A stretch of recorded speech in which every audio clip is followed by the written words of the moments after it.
Yuk kita dengarkan cerita Batu Menangis, cerita anak Nusantara dari Kalimantan Barat.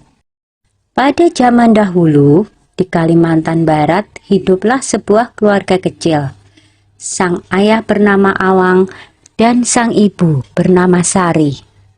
Setelah beberapa tahun, akhirnya lahirlah seorang anak perempuan cantik di keluarga itu. Namun ada kejadian aneh terjadi ketika bayi yang diberi nama Putri itu lahir. Angin bertiup kencang dan langit menjadi gelap.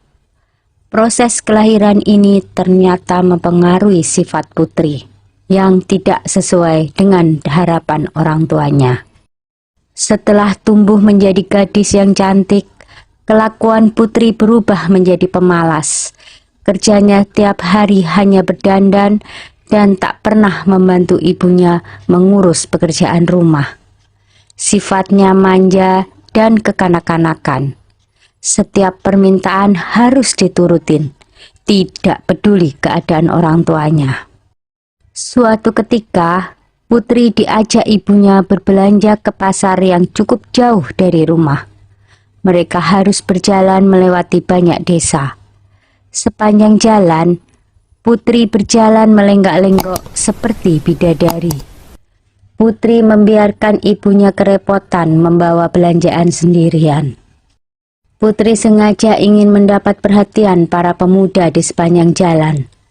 Dan memang di setiap desa para pemuda mengagumi kecantikan Putri. Dan akhirnya seorang pemuda memberanikan diri untuk menyapanya. "Hai gadis cantik," kata pemuda itu menyapa Putri. "Boleh aku berkenalan denganmu?" "Tentu saja," sahut Putri. Akhirnya mereka berbincang dengan akrab. "Oh iya, namaku Jafar," kata si pemuda. "Kemana engkau akan pergi?" tanya pemuda itu penasaran.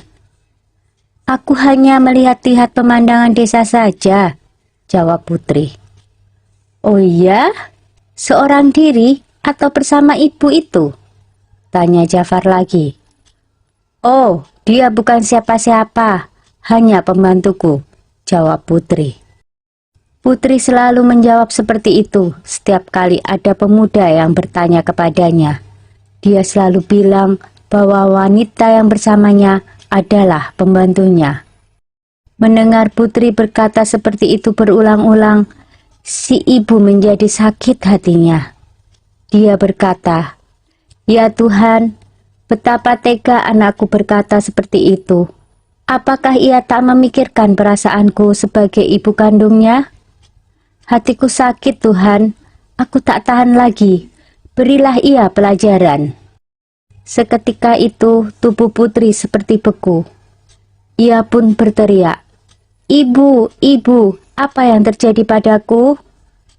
Ibunya tak menduga bahwa perkataannya menjadi doa dan dikabulkan oleh Tuhan.